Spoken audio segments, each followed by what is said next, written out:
Lorsqu'on a fait le choix de la cosmétique naturelle et bio, surtout certifiée, quelquefois on peut être amené à justifier ce choix auprès de la cliente. Et c'est vrai que depuis quelques années, la cosmétique bio a commis une erreur qui a été longtemps de surfer sur la vague du sang. Sans parabènes, sans huile minérale, sans silicone, voire sans conservateur, avec un discours également quelquefois culpabilisant. Ce n'est pas bien de faire ceci ou cela, ce n'est pas bon pour l'environnement. Mais la cliente qui vient dans l'institut qui a fait ce choix-là n'a surtout pas envie d'avoir ce discours culpabilisant.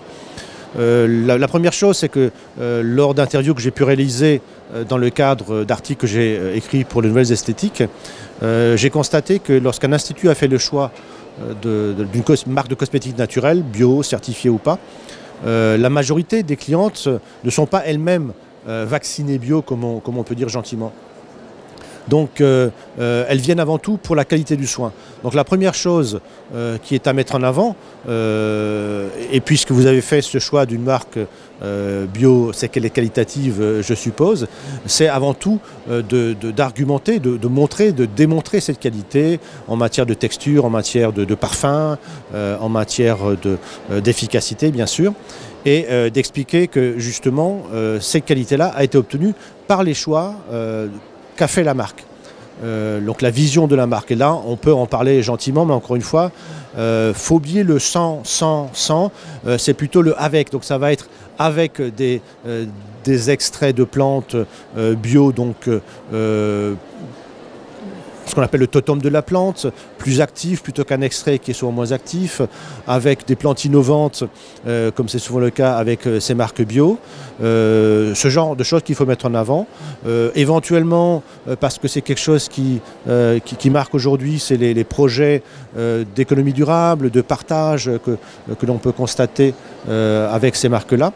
Et quant au discours, éventuellement, c'est vrai qu'il y a énormément de marques conventionnelles qu'on connaît très bien, qui font ça depuis longtemps, qui ne sont absolument pas certifiées, qui ne sont pas certifiables, et avec une réponse qui est: nous n'employons que des ingrédients qui sont autorisés et qui sont réputés sûrs. Nous en convenons, c'est parfaitement exact, mais la seule chose qu'on peut constater, c'est que depuis maintenant 10 ans, 20 ans, où la science est un peu intéressée à tous les composants qui rentrent dans les produits de notre environnement, vous avez énormément de produits qui étaient réputés sûrs et qui étaient autorisés par la loi et qui ne le sont plus parce qu'on a découvert que ce n'était pas le cas. Je vais citer l'amiante, je vais citer par exemple toute une série de colorants qu'on avait encore il y a 10 ans et qui ne le sont plus aujourd'hui, ou alors dans un autre domaine, dans les pesticides, les ingrédients pour le jardin, il y a énormément également d'ingrédients qui étaient réputés sûrs et qui ne le sont plus aujourd'hui. Donc c'est vrai que la cosmétique conventionnelle peut employer cet argument-là, mais par rapport à du long terme, on peut utiliser cet argument-là pour rappeler que la cosmétique bio applique vraiment à fond le principe de précaution. Et donc c'est un argument que l'on peut utiliser et qui n'est pas culpabilisant pour la consommatrice. Mais encore une fois, c'est ça l'essentiel, ne pas faire culpabiliser, ne pas dire ça n'est pas bien.